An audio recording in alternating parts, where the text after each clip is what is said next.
दशा क्या होती है भगवान की। छिन लेटत,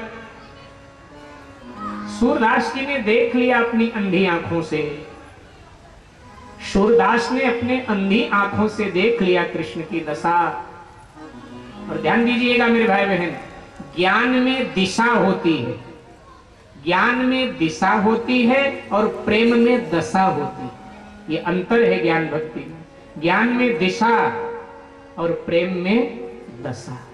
तो कृष्ण के दशा को देख लिया सूरदास।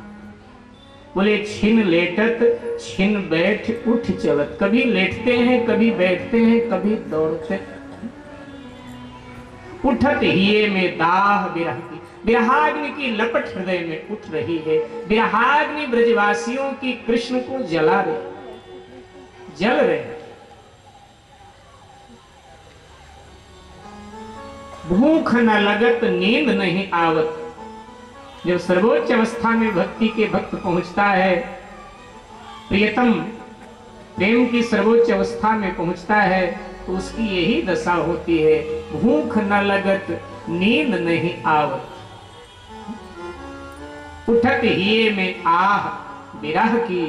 सूरदास जी कहते हैं को जाने ये राह विरह। कौन समझ सकता है?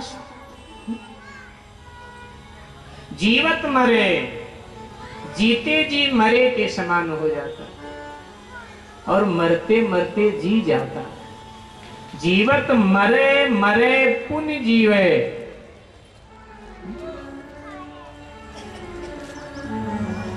अंत में कह देते हैं सूरदास जी, ये तो पथिक विरह विरहीन गति जाने। इस अवस्था को वही समझ सकता है जो विरह के मार्ग का पथिक बना होगा, कभी इस रास्ते पे जो चला होगा, जो गुजरा होगा इस मंजिल से, कभी इस मंजिल से जो गुजरा होगा, निकला होगा, कृष्ण की दशा को वो समझ सकता है। पथिक विरह विरहीन गति जाने, जिनको नित परवाह विरह की।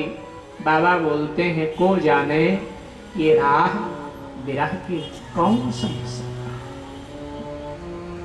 कभी राधा ललितादि गोपियों का प्रेम प्रभु को रुला रहा, आज आंसू रुक नहीं रहे। कभी ग्वालों की हंसी ठिठोली, गौचारण छेड़छाड़ रुला रहा है। वो मुक्त प्रेम। और कभी बाबा नंद का दुलार, यशोदा माँ का लाड़ प्यार प्रभु को रुला। बार बार याद आ रही है यशोदा बाबा। उधर देवकी माँ बड़ी उदास हो गई ये सब देखकर। इतने में उद्धव जी का प्रवेश हुआ। उद्धव जी का एक परिचय प्राप्त कर ले। उद्धव जी भगवान श्री कृष्ण के चचेरे भ्राता, भगवान कृष्ण के सगे चाचा के पुत्र, बृहस्पति जी के उद्धव शिष्य हैं। उद्धव जी आत्मज्ञानी ब्रह्म ज्ञानी है। भगवान श्री कृष्ण को अपना भाई कम मित्र ज्यादा मानते हैं और भगवान श्री कृष्ण भी उद्धव को अपना भाई कम मित्र ज्यादा मानते। सख्य भाव है, मित्रता का भाव। ऐसे उद्धव जी महाराज, ऐसे आत्मज्ञानी ब्रह्मज्ञानी पुरुष अचानक यशोदा माँ के, क्षमा करे, देवकी माँ के राजमहल के द्वार से निकले तो देखा द्वार पर खड़ी हुई देवकी माँ उदास। पूछा माँ बात क्या?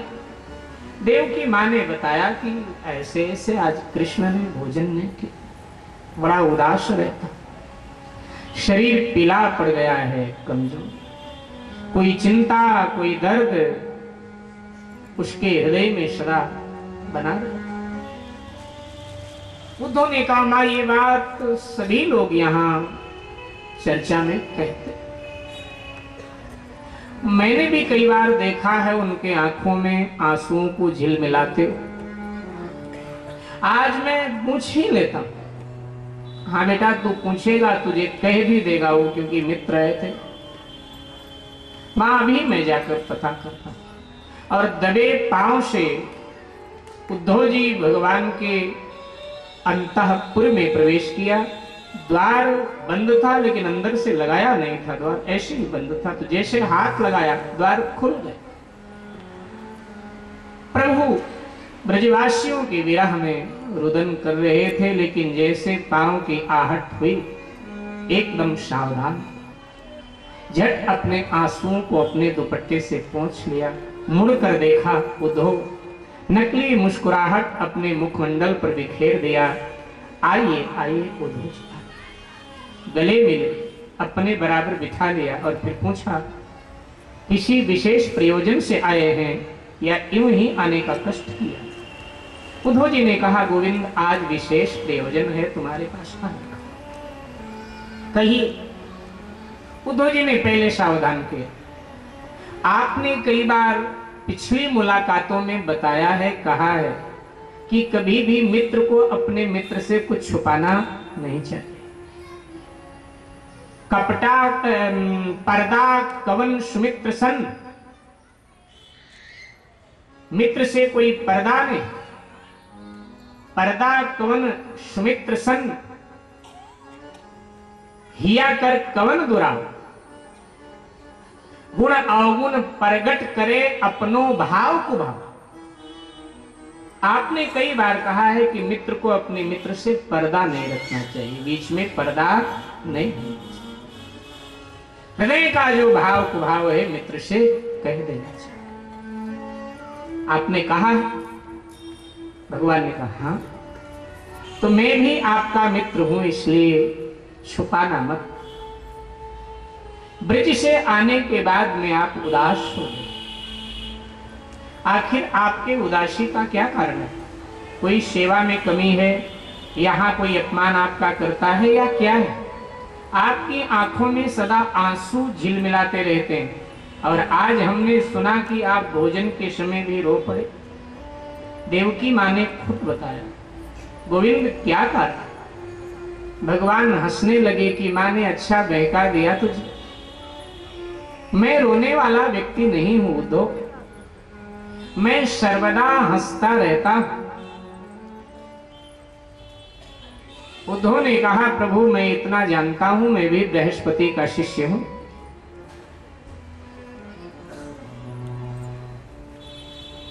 इतना मैं भी समझ सकता हूं कि आपके मुखमंडल पर जो ये हंसी है, ये वास्तविक हंसी नहीं है, ये नकली हंसी। और नकली असली सब प्रकट हो जाता है। कवि कहता है कि सच्चाई छुप नहीं सकती बनावट के वसूलों से, और खुशबू आ नहीं सकती कभी कागज के फूलों से। खुशबू आ नहीं सकती कभी कागज के फूलों से। खैर खून खांसी खुशी, बैर प्रीति मधुपान, तुलसी दाबे ना दबे, ये तो जाने शकल जहां। ये सब प्रकट हो जाता है। गोविंद ये असली हंसी है, आप छुपा रहे। और जब बार बार कहा तो प्रभु विह्वल हो उठे। गोविंद का हृदय करुणा से भर गया। उद्धव के गले में गलबहियां डालकर भगवान रोने लगे। और उद्धव से कहने लगे, उद्धव आपने पूछा, मुझे बड़ी प्रसन्नता हुई। कम से कम यहां किसी ने तो मेरे दर्द को पकड़ा।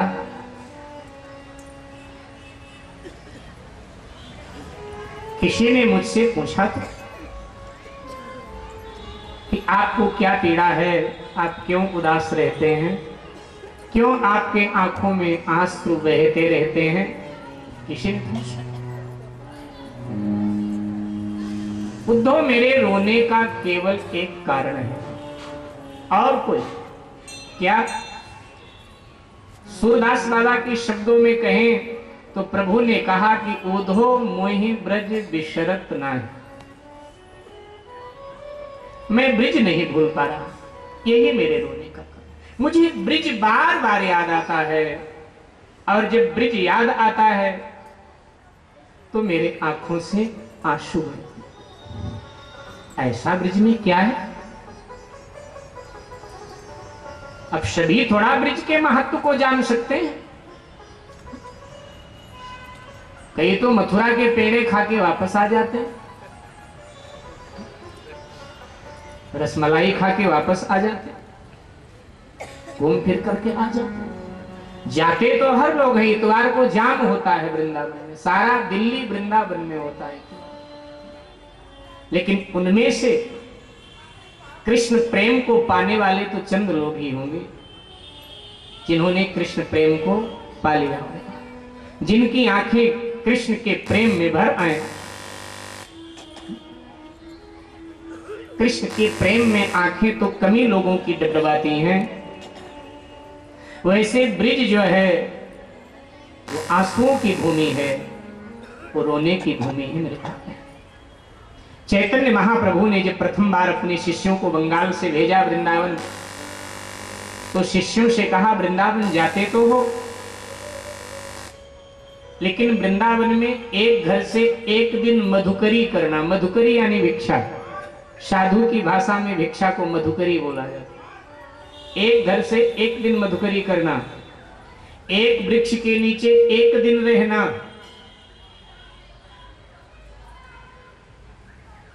और जब जाना वृक्ष के नीचे तो पहले गले मिलकर के रोना, फिर सोना, और जब सुबह चलना तो फिर वृक्ष को गले मिलके रोना। बोले इससे क्या होगा? बोले जब तुम रोओगे ना वृक्ष को गले मिलकर, तो वो वृक्ष भी रोने लगेगा और रो रो कर तुम्हें कृष्ण कथा सुनाना चालू कर देगा। क्योंकि उनके शिष्यों ने पूछा हमको कैसे पता चलेगा कौन सा स्थान कहाँ था कृष्ण का, क्योंकि उस समय तो वीरान था ये वृक्ष, कुछ था थोड़ा, मठ मंदिर थोड़ा था। तो कहा वो वृक्ष बता देंगे वहां के कि यहाँ कृष्ण ने ये लीला किया था, यहाँ ये किया था, यहाँ ये किया था, वृक्ष बताएंगे। तो चैतन्य महाप्रभु के शिष्यों ने पूछा बाबा ब्रिज के वृक्ष बोलते हैं क्या? हाँ बेटा बोलते हैं। ये तो अद्भुत है, बोलते कैसे हैं? बोले बेटे वो वृक्ष नहीं है तो, बोले द्वापर के गोपी ग्वाल हैं जो वृक्ष बनकर कृष्ण के आने की प्रतीक्षा कर रहे हैं, क्योंकि कृष्ण ने कहा था मैं परसों आऊंगा, तो परसों वैसे कई बीत गए, लेकिन गोपी ग्वालों ने सोचा कि जब भगवान का परसों आएगा तब आएंगे, ये तो दुनिया वालों का परसों बीता है, भगवान का परसों अभी आया नहीं, तो इसलिए वो कोई वृक्ष बन गए, कोई लता बन गए, कोई पत्थर बन गए। ब्रिज में जो भी कुछ है चैतन्य महाप्रभु ने कहा सब चिन्मय है, देखने में जड़ दिखाई देता है, लेकिन सब चेतना से भरा हुआ है, सब में चेतना है। अद्भुत है ब्रिज, सब में चेतना। बड़ा प्रसिद्ध दोहा है वृंदावन के वृक्ष को मरम न जाने को, डार डार और पात से श्री राधे राधे। सब चिन्मय है ब्रिज में, देखने में भले ही जड़ लगता है कि क्या है, लेकिन सब चिन्मय। भगवान कहते हैं उद्धव मैं ब्रिज को नहीं बोल पा रहा, तुम्हें पता ही है उद्धव कि मेरा बचपना ब्रिज में बीता, ग्वालों के बीच, गोपियों के बीच। जो प्रेम गोप गोपियों ने मुझे दिया, बाबा नंद माँ यशोदा से मिला, वो मथुरा में ध्यान दीजिएगा, नारद भक्ति सूत्र में आया है कि प्रेम हमेशा गरीब देता है। जो गरीब व्यक्ति होता है वो प्रेम देता है, और है ही नहीं उसके पास कुछ, लेकिन प्रेम का बड़ा धनी होता है, वो प्रेम देता है। और जो बड़े लोग होते हैं ये प्रेम देने में थोड़े कृपण होते हैं, ये सम्मान बहुत देते हैं, लेकिन ये प्रेम नहीं दे पाते हैं। प्रेम हमेशा गरीब देता है। इसलिए भगवान गरीबों में ज्यादा रहा है। किसी भी अवतार में देखो ना, गरीबों के बीच में ज्यादा रहा है, क्योंकि उसे भूख और किसी चीज की है नहीं, उसे तो केवल प्रेम की भूख है। इसलिए भागवत में भी कहा अहम भक्त पराधीना, और मानस में भी कहा राम ही केवल प्रेम प्यारा, राम ही केवल प्रेम प्यारा, राम ही केवल प्रेम प्यारा, राम ही केवल प्रेम प्यारा, जान ले हो जो जान निहारा, जान ले हो जो जान निहारा, राम ही केवल प्रेम प्यारा, राम ही केवल प्रेम प्यारा। ये प्रेम उसे गरीबों में मिलता है। इसलिए शबरी के झोपड़ी में प्रसन्न है, विदुर के कुटिया में बड़ा राजी है, लेकिन दुर्योधन के राजमहल से उदास होकर निकल जाता है और कह देता है कि भूख नहीं है भाई, डिट्टू हूं मैं। लेकिन विदुर के कुटिया तक पहुंचते ही अतृप्त हो जाता है, वहां मांग लेता है कि विदुरानी काकी कुछ है पहले खाने को दो, हमको भूख लगी। वहां स्वयं मांगता है और यहाँ मिल रहा है दुर्योधन के राजमहल में, लेकिन मना कर देता है भाई क्षमा कर, भूख ही नहीं, कुछ नहीं है। तो प्रभु कहते हैं कि मुझे यादें जो, उद्धव जी ने कहा गोविंद क्षमा कर, ये बात कुछ आपकी अच्छी नहीं। ठीक है, वो आपके अच्छे दिन नहीं थे जब आपको ब्रिज में रहना पड़ा, लेकिन भला अब उन गंवार ग्वालों से, गोपियों से आपका क्या संबंध? अगर उनसे आप संबंध बना के रखेंगे, उनके बीच में आप आना जाना रखेंगे, तो क्षमा कीजिएगा, राज समाज में आपका सम्मान होने लगा है, फिर दोबारा से लोग आपको ग्वाला कहना प्रारंभ कर देंगे, और ये आपका अपमान। अगर उनसे संबंध रखो, इसलिए भूल जाइए, जो पीछे बीत गया उसे क्या याद रखो। भगवान ने उद्धव के मुख पे हाथ रख दिया और कहा उद्धव भैया, आपने ब्रजवासियों को गंवार कहा तो मुझे लगा कि आपने मुझे थप्पड़ मार दिया। ब्रजवासी भोले हैं लेकिन वो गंवार नहीं। उद्धव जी, आपका ये कहना कि उन्हें भूल जाइए, ये अनुचित है। अपने बचपने को और बचपन के मित्रों को भूल जाना, ये मूर्खता है। मैं ना अपने बचपने को भूल सकता हूं, ना अपने बचपन के मित्रों को, ना माँ यशोदा, ना बाबा नंद को, ना कुछ। उद्धव जी ने कहा फिर ये बार बार रोना अच्छा लगता? इस आयु, भगवान ने कहा अगर मेरे आंसू बंद करना चाहते हैं तो आप एक काम करो। क्या? भगवान ने कहा आप एक बार ब्रिज जाओ। उद्धव ने फिर कहा कि मैं ब्रिज जाने को चला जाऊं, लेकिन हमारी भाषा उन अनपढ़ लोगों के समझ में आएगी नहीं, क्योंकि हम आत्मज्ञानी, ब्रह्मज्ञानी और संस्कृत के प्रकांड पंडित हैं। जब हम संस्कृत में उपनिषदों के सूत्र बोलेंगे तो भला वो क्या ब्रजवासी समझ पाएंगे। और तब भगवान ने कहा गंवार कौन है, ज्ञानी कौन है, ये निर्णय ब्रिज जाने के बाद में होगा उद्धव भैया। अभी मैं निर्णय नहीं दे पाऊंगा कि आप ब्रह्मज्ञानी हो गंवार। एक बार आप ब्रिज होके आ जाओ, अपने आप निर्णय हो जाएगा गंवार कौन है और ज्ञानी कौन। एक बार बस ब्रिज चले जाओ उद्धव, एक बार ब्रिज जाओ। जैसे तैसे उद्धव को प्रभु ने तैयार कर दिया। और ध्यान दीजिए,